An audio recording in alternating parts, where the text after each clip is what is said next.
Hello, my name is Marielle from Aquamermaid School, and today I'm reviewing my experience of the freediving training from PADI Level 1. I will share with you my 3 days official training and also my 2 extra days of mermaid experience with Julie, who's teaching this amazing freediving class in Cozumel in Mexico. Let's get right into it.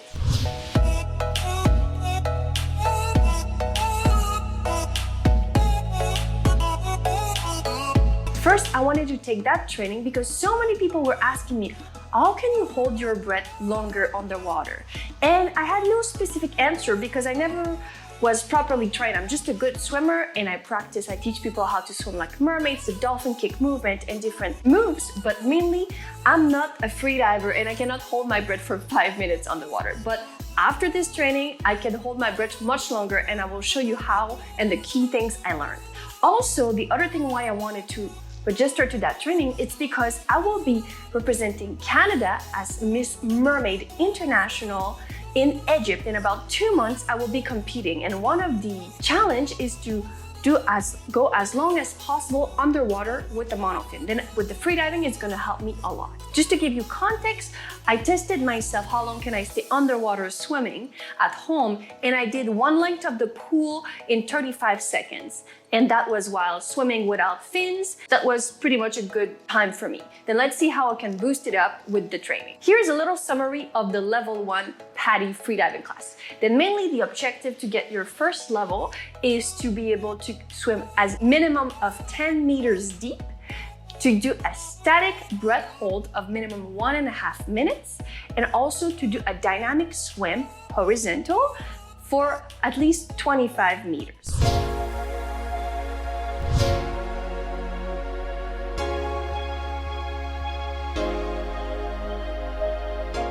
Day 1, we learned about a lot of stuff in day 1. It was more theory day. There's 3 main kinds of breath hold. The first one is static. This one you're not moving at all. You're just in the water or on land and you hold your breath without moving. And this you can conserve much more air because you're not moving around and using it. Number 2, the depth. Then this one you want to go as deep as possible and come back up. And also there's the dynamic. The dynamic is you're moving horizontally and you can go as far as possible. If you practice in a pool, you will practice mainly the dynamic one compared to the depth one because the pool are normally not that deep compared to the ocean. One of the main things we learned during the training is that to hold your breath longer, you want to reduce your heart rate and minimize your effort. And there's many techniques to do that. First, you need to have a good breathing. Before going inside the water, you will breathe slowly to reduce your heart rate, and that will lower your consumption of oxygen. The perfect breath, if you want, is you take a good inhale, you keep it 1 second in, and then you exhale slowly. The exhale should be at least twice as long as the inhale. Also, you want the breathing to be with your diaphragm. Then your belly should be moving, not only your chest. And you don't want to keep anything in your cheek. It's called a diaphragm breathing. And that's really important because that will open more space for you to take more air in and have more space inside to dive longer underwater. Also, we use a really cool tool. It's called a pulse oximeter. And mainly it measures the percentage of oxygen in your blood and see how low can you bring your heart rate. Also, we talked about buoyancy. What we did with this training is that we make sure that we float back up. That way, if there is any issue at the bottom, if you're missing air, anyway, you will float back up. We talked about gear. And mainly for freediving, you're using a mask. And what's really important about your mask is that it's a low capacity of air in it, because the gas gets compressed when you go underwater under the pressure and it's gonna squeeze the mask on your face. And if you have a mask with almost no air, that's gonna be easier to manage underwater. The wetsuit is super important because we want to minimize effort and save energy. And I was super impressed about this thing, is that mainly your wetsuit helps you float because there's little bubbles of air in your wetsuit. When you dive, the bubbles in your wetsuit get compressed. At one point, it can be around 5 meters, 10 meters. You will become neutrally buoyant. That means you won't float up or won't sink. You will just stay there. When you go higher than this level, let's say 10 meters, you're gonna start floating back because the bubble of air in your wetsuit will expand and you will float back up. And that's what we use. We use the bubbles to bring us back up without any energy, without kicking with your fins, and that's amazing because you're saving a lot of energy and air. Always free dive with a wetsuit. I didn't know about that. The other equipment, we have the bifins. The longer the fin are, the more power you get from it, and it's less demanding. Then it looks really beautiful, this wave movement of the long fins in the water. And also we use the snorkel because we want to lay flat at the surface of the water to be relaxed before we're ready to go for a dive. On the first day, we talked a lot about technique, and also we did some static breath hold on land. And mainly we're just laying on our back, holding our breath. We did stage by stage to see how can we improve and just getting relaxed and lowering our heart rate. Then we did 30 seconds, 45 seconds, 1 minute, and 1 minute 15. That was our first day. And I was pretty impressed because I was doing 35 seconds underwater. But now I never really practiced the static, and you can stay much longer doing nothing, just relaxing. Something really interesting I learned is that every human has a mammalian diver reflex. It's a reflex from your body when you get water on your face, water around your body, and when you get a bit cool because you're in the water, your body gets a reaction, say, oh my God, I'm in water, I need to get my blood and my oxygen to my main organs and lower your heart rate because you need to keep that oxygen for you to survive. Then that's a reflex that all the big mammals have. If you want to wake up this reflex, you need to bring water in your face.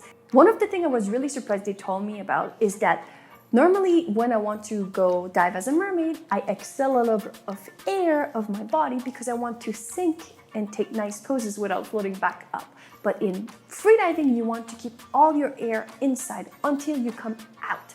Also, with my static breath hold on land, the first thing I noticed is that the first 15 to 30 seconds are the hardest for me because I guess I just took a long inhale, exhale, really relax, and then I stopped breathing and my body's like, what's happening? But then after 30 seconds, like, okay, I still have air in me, I'm fine, I can continue. And that was my key learnings from that first day of training. I'm super excited for tomorrow. We're gonna go in the water and let's go right now. We started the day with some stretching because to breathe properly, you need to have flexible lungs and flexible torso, a lot of twisted extension, all our upper body because we want everything to be really relaxed and stretched to allow the more air possible to get into our lungs. We got dressed, got all our equipment, and we went in the water. And we did some breath holding tables. If you know how long you can hold your breath in the static without moving, you divide this one by 2, and that will give you how deep you can go. Let's say you're able to hold your breath for 1 minute static. You will be able to move while holding your breath for half of the time. You can swim 30 seconds. It takes 1 second per meter to go down. You can go up to 15 meters down with 1 minute breath hold. We started the day with some breath hold tables. You can hold your breath for a period of time and then you need to recuperate and slowly breathe up double the time that you were holding your breath. Then let's say you hold your breath for 30 seconds, you need to slowly breathe up after for 1 minute to recuperate. And then you can do another breath hold. We did 30 seconds, 45 seconds, 1 minute, 1 minute 15, 1 minute 30, 1 minute 45, and we pushed it to 2 minutes. And I was really proud. I was able to do the 2 minutes, but it was because I was really relaxed. There was someone there to let me know how much time was left to me, and I was pushing myself, and I was really proud to do it. And I feel the best thing for me was just kind of almost falling asleep. You're so relaxed and you're falling asleep. Not really, but you're still there. But it's reducing the amount of air you need and just, it's fine, you're gonna make it. I felt at the end I wanted to swallow and get some air inside or a little contraction in my stomach, but this is a perfect time to learn how does your body react when you need some air in a safe environment. During that second day, we went for our first freediving in open water. Then we went into the ocean. The instructor installed a big buoy with a rope that was going down. And she decided a place where the bottom was at 10 meters deep. And she instructed us how to do those dives. And mainly there is like step by step what you need to do. Then first, you need to do a breathe up. Then mainly just relax, float on your stomach, You just inhale and slowly exhale. Then you want to slow down your heart rate and get ready. When you're ready, you take a peak inhalation, inflate all the air in your body, remove your snorkel, and dive. And then you will be able to dive. There is the rope. Then we're able to pull ourselves on the rope, go at the depth that we wanted, stay there a little bit, feel the first contraction and feel you need the urge to get some air, and then slowly come back up. When you're like 1 or 2 feet before the water surface, you exhale all your air and you grab the buoy and you take big inhale when you're all up. You force it. You take a big activate. Inhale, exhale for 3 times, and then you say the sign okay to your partner, and then that means everything is good. That was a good dive. Then we practiced this theory. We started with going to 3 meters, then 7 meters, and then 10 meters. And we were just kind of pulling ourselves on the rope to get to that depth. And every time we grab the rope with our arm, we equalize our ears to make sure the pressure is not hurting our ears. It was good to go slowly, gradually to each of those depths. And also the first day before we did all those dives, we adjusted our weights because we have a weight belt. What we did for 10 meters, we wanted to be neutrally buoyant. That means we were not floating. Then we did the parachute position at 10 meters, and we just opened our arms like a cross and floated there to make sure we were neutrally buoyant, not floating up or down. And the best part about the freediving is my favorite. When you come up, you just push yourself a little bit and the wetsuit will be floating and bringing you up without kicking anything. And that was really magical. You just stay there like a superhero and you raise up with your wetsuit bringing you up, and you just enjoy the ride mainly. You don't need to kick or think about anything. The second day was really cool because you put the technique in action in the water, in the ocean. And also that was really nice because we could check out some nice fishes at the bottom, and there was other distraction than when you're just in a pool and waiting for the time to pass. My impressions for day 2 is that, my God, the long fins are really smooth and swim so well and gives you a lot of energy. That was really cool. On day number 3 of my freediving class, we talked about some safety. Then we practiced if someone, for example, hold their breath for too long and they pass out or they're struggling, how to help them. Then mainly the main thing they told us, remember, keep the airways open. We want to make sure that when people come up, we make sure they can breathe. And that's mainly what you have to do. They will come back to themselves in a few seconds normally. And you just need to help them in making sure like you're back to the surface, you're good, and just holding them to make sure. That's why you always dive with 2 people, because you always want someone there to help you in case you need some help, especially when you want to push yourself. Also, there's special signals like this is okay, I'm good. Then you can use underwater at the surface. That means it's okay. Then after the safety, we went back in the water and we did some freediving, now without holding the ropes, and we just dive. We learned about the surface dive, and mainly we swim horizontal, we bend at our waist, and we kick our fin up vertically, and then you just let yourself, your body weight to sink you down. And that was really good. Then we practiced this. It looks really cool, like a fish with the tail outside of the water, and you just sink. And then we were using our fins to kick, to slowly go down and still equalizing our ears. And that was a lot of things to think about, like the dive, and then equalizing, and then kicking and pushing, and which depth I am, what do I need to do. But then we practice and practice, and we were able to go to 10 meters, grab some sands, and really say we did it to that depth. And that was really fun.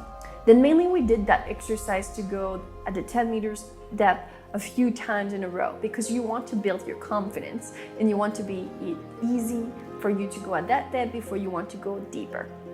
Finally, we finished by talking about how the Mermaid for the environment can really help.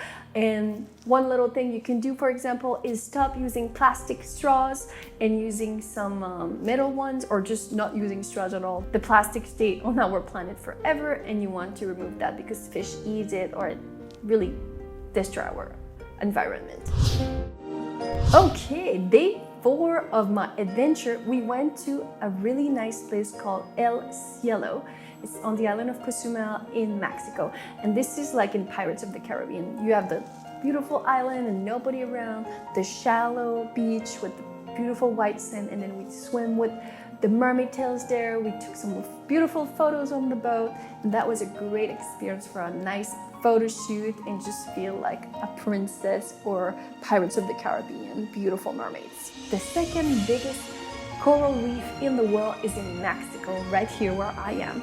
And we went to Freedive, and mainly we just took some good breath that we practiced before, and we dived, just swim around the corals, see the beautiful fishes. We saw some eels, some rays, some stingrays mating. That was just so beautiful. And everything we practice becomes kind of a habit. And also when you're watching beautiful things, you forget that you hold your breath. And it's just so much fun because the fishes are not scared if you're just swimming beside them, if you're not having some big equipment or making a lot of bubbles from the scuba diving tanks. And that's a really amazing experience I would recommend to anyone.